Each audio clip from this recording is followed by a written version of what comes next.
Welcome to the Shred the Spread podcast, episode 13, Recap Monday.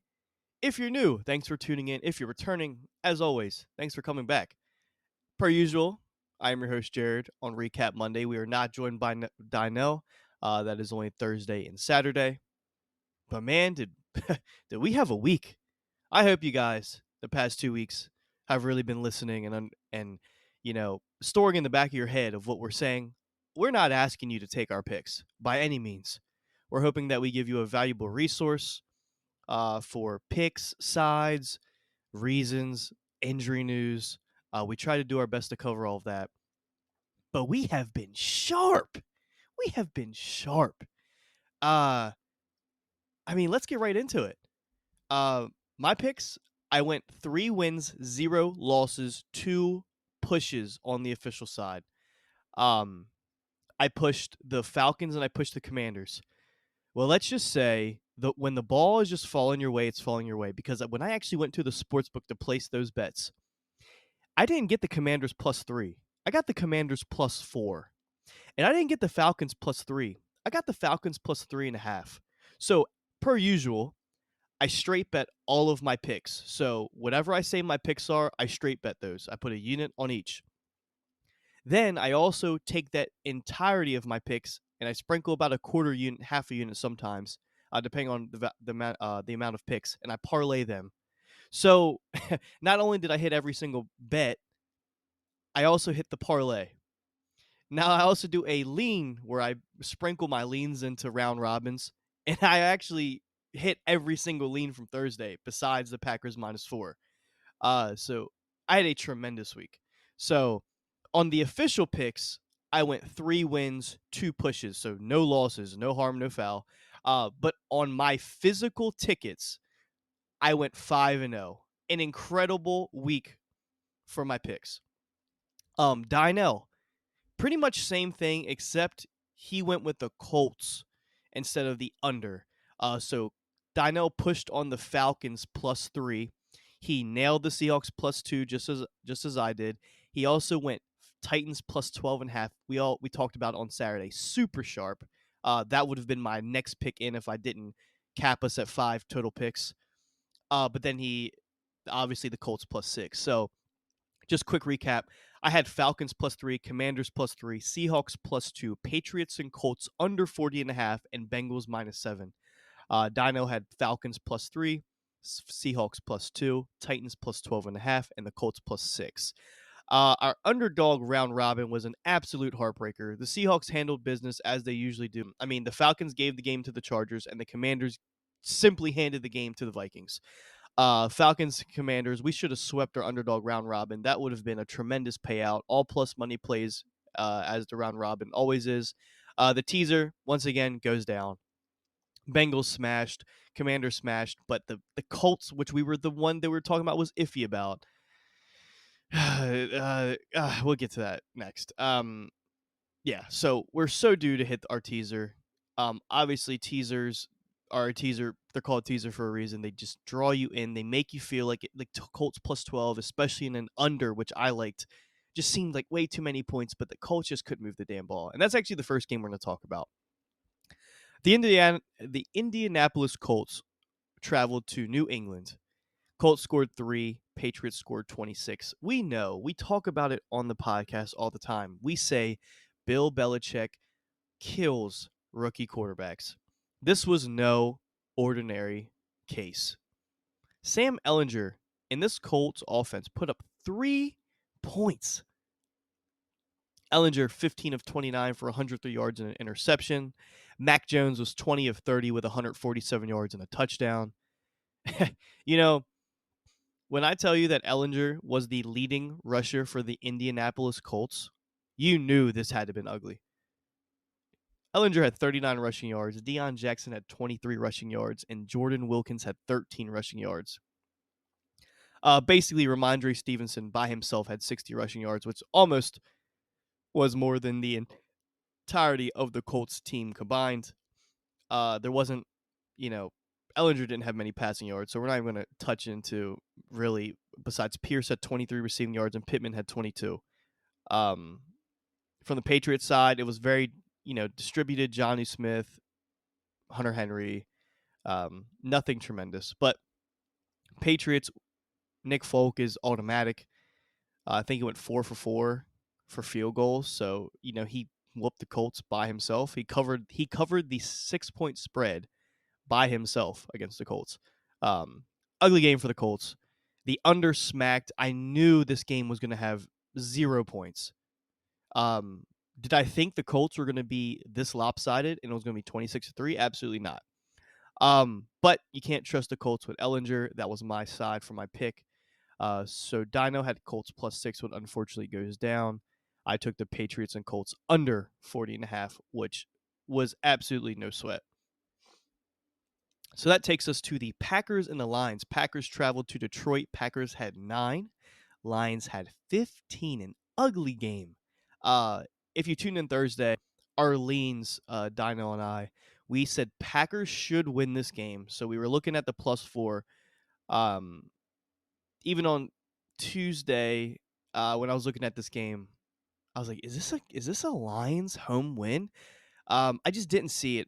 After I saw the Packers had a really solid second half against the Bills, who had a rough week this week, I ended up just staying with the under. So luckily I played the under in this one. It wasn't an official pick, but I did say this line seemed extremely high for two teams that are going to be in a dogfight. But regardless, Aaron Rodgers, 23 of 43 with 291 yards, 1 touchdown, and 3 interceptions. 2 of those, which happened to be in the red zone. Aiden Hutchinson, I don't know if you guys saw that interception, but that was absolutely incredible.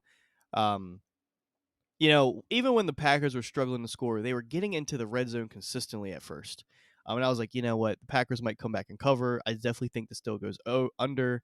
But the Packers were just doing Packer things this year. It's awful. Jared Goff, 14 of 26, 137 yards, 2 touchdowns, and 1 interception. Not tremendous, but effective, I guess. Aaron Rodgers was, just like the Colts team, this must be a trend. If your quarterback, besides Patrick Mahomes and Josh Allen, if your quarterback is your leading rusher, especially when you have 2 solidified backs, you probably didn't have a great offensive game. Aaron Rodgers had 4 scrambles for 40 yards. A.J. Dillon, 11 carries for 34 yards. And Aaron Jones, 9 carries for 25 yards. There was no moving the ball on the ground versus the Lions. Jamal Williams, the ex-Packer by himself, chip on his shoulder, 24 rushes for 81 yards. Showing the Packers, hey, look what you missed out on. You gave me up just to come back and bite you in the ass when you needed a win most. From the receiving side, Allen Lazard, solid game, 4 receptions for 87 yards and a touchdown. DeGuara, 5 receptions for 41 yards for the Packers. Amon-Ra St. Brown was really the only solid receiver, 4 receptions for 55 yards. And even though DeAndre Swift came in the game for a couple snaps, we talked about it on Saturday. We didn't see much information that he would play. There were some very critical spots, like 3rd and long, where they wanted him in there, I guess, or go a couple punches on, a couple yards. DeAndre Swift actually did get a few snaps into the game. He did run a couple routes. He had 3 catches for 40 yards, and I believe it was 2nd and long or 3rd and long. He made a tremendous full speed turn to his side hands catch as a halfback in the red zone, which converted to first down, which ultimately led to the Lions getting in the end zone. So DeAndre Swift, not 100% healthy, came in and was effective. Another disappointing loss for the Packers. I have no idea what this team's identity is right now or what their route to success is. They didn't make any moves at the deadline. They're talking about attempting to get Odell Beckham, but the latest I think we've seen is Odell potentially going to the Cowboys. He's supposed to be medically cleared fully this week. Who knows what's going to go on? If I was a top receiver, the last place I want to go to right now is Green Bay. They are looking rough. The Chargers travel to Atlanta. They defeat the Atlanta Falcons 20-17. this was an absolute heartbreaker. The Atlanta Falcons single-handedly gave this game to the Chargers. Not only should the Atlanta Falcons have won outright, they should have covered 3 points. Um, Luckily, I got them at 3.5 when I actually placed the bet, so I actually got half point movement in my favor. So the line or the Falcons pushed the 3 points, but they did cover that 3.5 that I had. I really thought Falcons were going to win this game. The public was all over the Chargers. The Chargers are bad. They are really running out there with a trash defense. They have a couple starters, but the majority of them are backups. Herbert was 30 of 43 with 245 passing yards, 1 touchdown and 1 interception. Marcus Mariota, not the known passer, but 12 of 23 with 129 yards. Austin Eckler, if you watched the game, you thought Austin Eckler had a great game on the ground. He had so many things called back, so many explosive plays called back, where he said he was down, then he wasn't down. It was very confusing. But ultimately, looking at the stat sheet, he was only 14 of 47 with a rushing touchdown. Algier, solid day. Really got going in the second half. 10 rushes for 99 yards. And Cordell Patterson, welcome back. I know the Falcons were happy to have you. 13 carries for 44 yards and 2 touchdowns. He was the goal line specialist. Not really much receiving from the Falcons side, but Josh Palmer did have 8 catches for 106 yards, and DeAndre Carter 5 catches for 53 yards, respectively, on the Charger side. Yeah, Falcons should have won that game, man. Falcons should have won that game. Dino and I were both on Falcons +3 officially, but I'm not sure if he went to the same place I did. We are a little bit apart right now, so we do go to different sports books. So I will have to get up and see if he actually had Falcons +3 at his sports book. But I did get Falcons +3.5. So if you guys did tail that, I hope you were on the extra half point side. Vikings traveled to Washington to play the Commanders. They ultimately defeated them. Vikings 20, Commanders 17. Another push. Commanders +3 officially, but luckily I did get them at +3 or +4 when I placed the bet. So like I said, when the ball is rolling your way, it's rolling your way. Commanders gave them this game, man. Taylor Heinicke, a bad interception. Vikings marched right down, hit Dalvin Cook in the back of the end zone, toe tap, and then went down and kicked the game-winning field goal. Kirk Cousins, 22 of 40, 265 yards, 2 touchdowns, and an interception. Taylor Heinicke, 15 of 28, 149 yards, 2 touchdowns, and an interception. Dalvin Cook, decent game on the ground, 17 carries for 47 yards. Robinson Jr., 13 carries for 44 yards, and Antonio Gibson had 11 carries for 36 yards. But this was the Justin Jefferson get it to the end zone finally since like week 1 or 2. 7 receptions for 115 yards. And TJ Hawkinson in his Vikings debut, 9 receptions for 70 yards. Curtis Samuel, 3 receptions for 65 yards and a touchdown. That touchdown catch was unbelievable. Taylor Heinicke threw in a triple coverage, quadruple if you include the referee that they knocked over. Curtis Samuel somehow came out with the ball, gave him the touchdown. Other than that catch, he was pretty quiet. So that was a huge play in the game.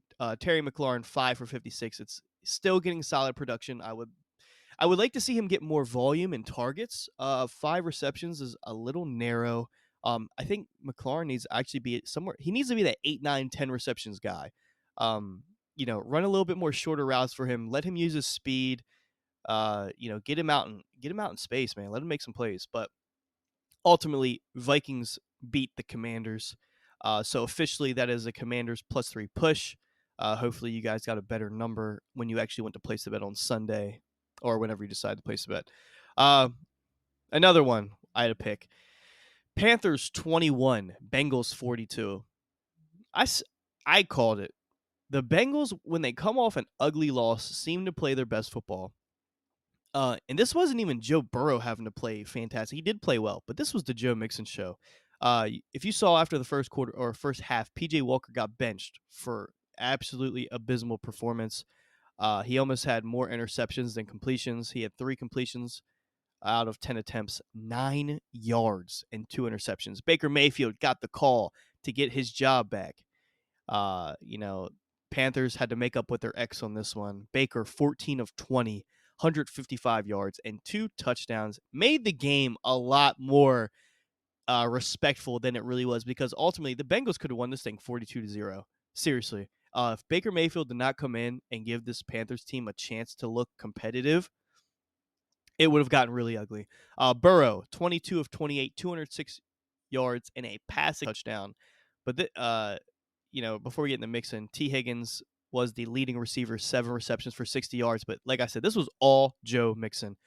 He had 4 receptions for 58 yards and a touchdown, but he had 22 carries, 153 yards, 4 touchdowns. So 5 total touchdowns for Joe Mixon. And I know season-long fantasy owners were waiting for this. He wasn't having the normal Joe Mixon year, but this right here just inflated his average to about where he should be, if not over. So Joe Mixon, have a day. Bengals cover that -7. Raiders 20, Jaguars 27. Dynel, I know you are happy. I talked him out of this one. A lot of people, the public, I believe, was on the Raiders, and I just did not see it. I know the Raiders just got shut out 2 weeks ago, but what does that mean that they're going to come out here and just stomp the living piss out of the Jaguars? That doesn't mean shit, okay? We're in the NFL. The Raiders lost to a bad Saints defense, 0 points. Then you think they're going to go to Jacksonville and handle business? I don't care if they hopped out like 14-0 or 17-0, whatever the hell it was. There was no way in hell you could bet that Raiders team. Just save your money. And what's crazy is I gave out the Jaguars plus 1.5 in elite, and I told everybody on Thursday, the books were wrong. The books were wrong. The Jaguars should not be home dogs. 2 bad teams, you take the home dog. I said it.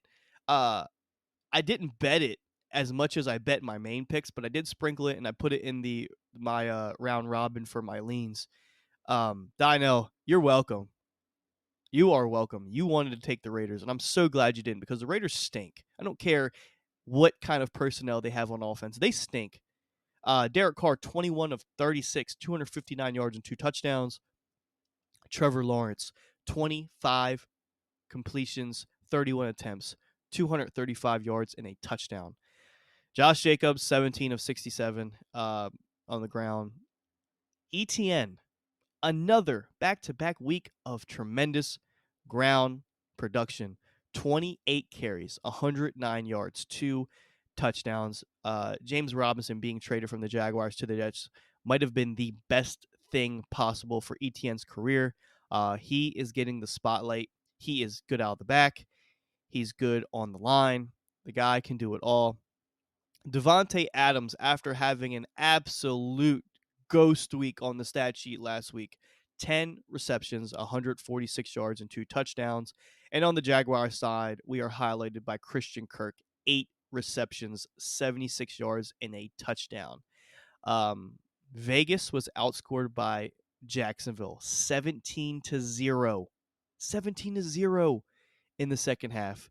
I don't know, man. Stay away from this Raiders team. They are awful. Let's go to a actually good team. A team that we keep going back and back and back, and it doesn't matter how many percentage of the bets they get. They're the better team, and Vegas has to start respecting them. Seahawks +2. Free as can be. Geno Smith, 26 of 34, 275 yards, 2 touchdowns, an iffy interception, but hey, whatever. Kyler Murray, 25 of 35, 175 yards and 2 touchdowns. Kenneth Walker, 26 carries, 109 yards, 2 touchdowns. Kyler Murray, 8 carries, 60 yards. James Conner, 7 carries for 45 yards. Noah Fant have a day, 5 receptions for 96 yards. And then Lockett and DK both got into the end zone. Lockett, 5 receptions for 67 yards, and DK, 5 receptions for 37 yards. Rondell Moore, 8 receptions for 69 yards. Ertz got into the touchdown with 40 receiving yards. And DeAndre Hopkins, a quiet day. That is the recipe for success for the Seattle defense. If they can shut down DeAndre Hopkins, force the other guys to make plays, they will win. DeAndre Hopkins, 4 receptions, 36 yards, and a touchdown. There's not much to say, man. Vegas has to start shifting this line in the Seahawks' favor, or they are going to keep getting killed. I hate that, they're due for a loss. They're due for a loss. They're playing great football. Geno Smith is being efficient as a passer. He is hitting his playmakers, and Kenneth Walker has come alive. He is a main back on almost every single team in this league. He is so aggressive off his lines and his reads. He doesn't hesitate. He trusts his instinct. He is an instinct running halfback. The guy is just he's playing tremendous. And when he has a game, the Seahawks generally win. Let's go to this game. As on Thursday, when we were doing preview Thursday, I said this is going to be an ugly, low-scoring game. Buccaneers, Tom Brady had his signature game-winning drive. Congratulations on Tom Brady for breaking 100,000 passing yards. That is insane. Insane. Not only did he break his record for passing yards, they did beat the Rams. Matthew Stafford was 13 of 27 with 165 yards and a touchdown. Tom Brady, 36 for 58. 58 throwing attempts. 280 yards and a touchdown.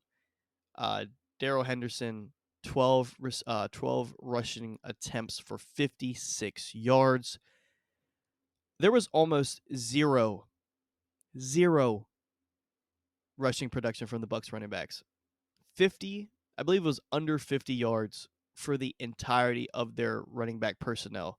Cooper Kupp doing what Cooper Kupp does, the only offensive piece for the Rams. 8 receptions, 127 yards, and a touchdown.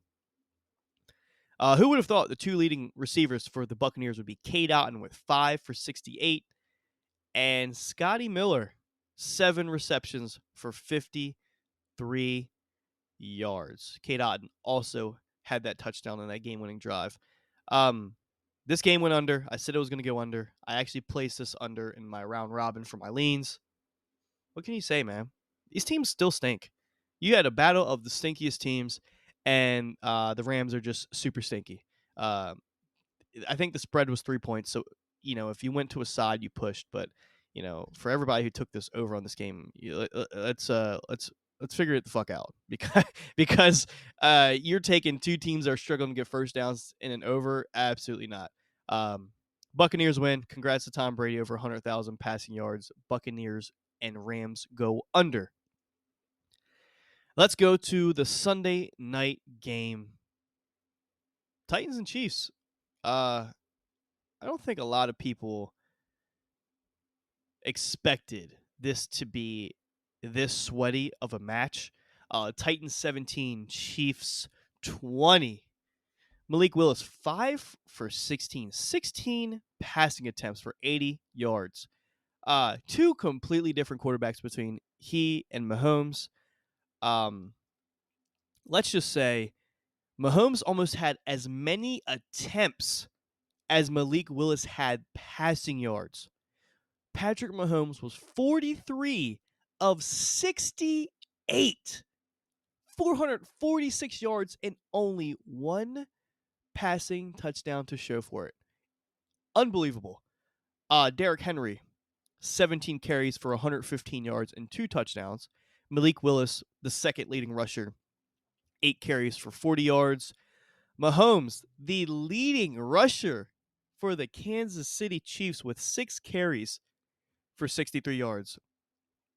And the Kansas City running back personnel, McKinnon, Clyde Edwards-Helaire, drawing a blank on the third guy, Pacheco, 14 total rushing yards. Unbelievable. Receiving side for the Chiefs, so many people involved. Kelsey, 10 receptions for 106 yards. Juju Smith-Schuster, 10 receptions for 88 yards. Mecole Hardman, 6 receptions for 79 yards. Noah Gray, 3 receptions for 45 yards. And Jerick McKinnon, 6 receptions for 40 yards. This game wasn't pretty. Titans cover. That was one of Dynell's pick. He had the Titans plus 12.5, I believe. Yep. Dynell had Titans plus 12.5. Yeah, we both said Patrick Mahomes, big spots, generally doesn't cover these spreads. Mike Vrabel, one of the best dog teams when it comes to sports betting, especially large spread. I think 10 or more. The dude covers like 85% of the time. So that's a trend I always look for. Titans in a 10 or more underdog. Generally, Mike Vrabel coaches well, keeps his game competitive, and absolutely did. Titans 17, Chiefs 20. Just 2 games that we're not going to go fully in depth for, but the Bears 32, Dolphins 35. On Preview Thursday, we gave out the Bears plus 4 or 5 or 6, whatever the hell it was, because we were also talking about the Bradley Chubb trade to the Dolphins. So that we said the Bears is our lean, but I officially did not take them because I was unsure of the Bradley Chubb effectiveness. The only thing Bradley Chubb did was make Justin Fields scramble out of the pocket and ultimately breaking a season single game rushing yard record by a quarterback. He had like 178 or 187, whatever that number is. So Justin Fields breaks a QB rushing record in the regular season. And the Jets beat the Bills. Wow. Bills spread got hammered by the public. They thought the Bills were absolutely going to manhandle the Jets. Josh Allen, he had a rough game, but this Jets defense, they're good. they're being coached by a defensive head coach, Sal, who, for those of you who didn't know, came over from the 49ers, the 49ers defensive coordinator. The guy is just there to, he's old school, win by the defense, limit the turnovers from your quarterback. And that's what they did. They picked up Sauce Gardner. The dude is the real deal. He had that late game interception, ultimately led which I believe the Jets went down and scored a touchdown off of that from Michael Carter. I didn't fully watch that game because there was so many games going on at 1 p.m. What is the NFL doing with scheduling? There was 2 4 o'clock window games, and the rest of them were 1 o'clock. Glad NFL Red Zone's a thing because it was hard keeping up with everything. But yeah, Bills go down to the Jets. I'll tell you what, if anybody had Bills Survivor left in their pool, wow, that's a tough one. But let's take a look at the Monday Night Football game. Ravens traveling to New Orleans. New Orleans Saints are 1.5 point home underdogs. So Ravens are laying 1.5 points, and the total for the game is 46.5. Just off rip, I looked at Isaiah Likely's receiving yard total for this game, and it's at 40.5. There's no Mark Andrews. I keep seeing conflicted things where like Mark Andrews is out, Mark Andrews is doubtful. I'm going to take it as Mark Andrews is not playing in this game. Okay. If Mark Andrews is not playing, if we get a definitive Mark Andrews is not playing, then I will absolutely be playing Isaiah Likely over 40.5 receiving yards. Tight end is a huge part for not only this offense, for Lamar Jackson. This team lost Rashad Bateman, which is huge. So it's going to be a consistent dose of Isaiah Likely, the running game, and Duvernay. Josh Oliver, he might also be a good take a look at, potentially first touchdown. If his first touchdown is over like 3,000 odds, I'll sprinkle a couple dollars on that. But we're also going to look at Lamar Jackson over 60.5 rushing yards. He's been rushing the ball a lot. I think he's hit this like 3 of his last 4 games. Not 100% sure on that, but I think it's like 2 of his last 3 or 3 of his last 4, whatever it is. So that number does seem a little low, lacking playmakers. So he might have to get out the pocket a little bit more design running plays. Um, this dude, when I look at this game, I know primetime unders have been a thing, but I really think for some reason this game goes over. Um, you have the Ravens secondary who has been abysmal in the second half of football games, and you have the Saints defense who they're not good. They're not good. I know they just shut out the Raiders last week, but they've been giving up almost 30 plus points to every single person they've played. They have literally been putting up points but losing because their defense can't keep up with their offense. The Saints are scoring points, but they're not playing defense. And the Ravens, they're scoring points, they're getting out ahead, but in the second half they're almost collapsing. When I first looked at this total, I was eyeing the over. But the public is all over the under, and I am confused how it's so lopsided. As of right now, 71% of the bets are on the under. What? You're telling me two pretty solid offensive teams, both playing shitty defense, and we're just gonna smack the under? I could be completely wrong, but give me a break. You're telling me if you pick a side in this game, you're gonna take the under? Absolutely not. So I'm gonna roll with the Ravens to win and cover.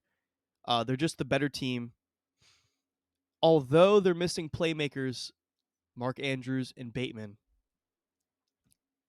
we're getting a discount on this number. We really know this number should be like 3.5, 4.5. Mark Andrews obviously is a huge piece of this offense, but Isaiah Likely is good. He is really good. When he got drafted and you were watching this guy in preseason, everybody was like, holy shit. They could run 2 tight end sets if they want to, regardless, because this guy is, he's not as good as Mark Andrews, but a little bit faster.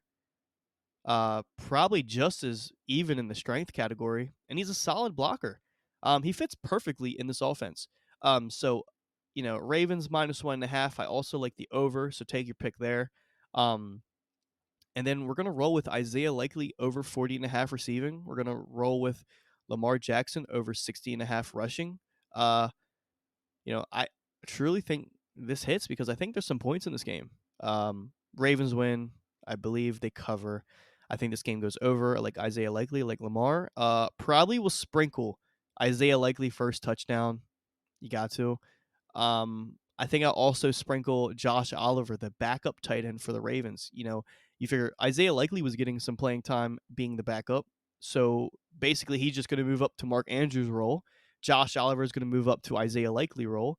And, if they run 2 tight end goal line sets, we've got a solid option to get some value. I think last time I saw, Josh Oliver was like plus 3,000 to score the first touchdown. Throw a couple dollars on there. It's basically a lotto ticket.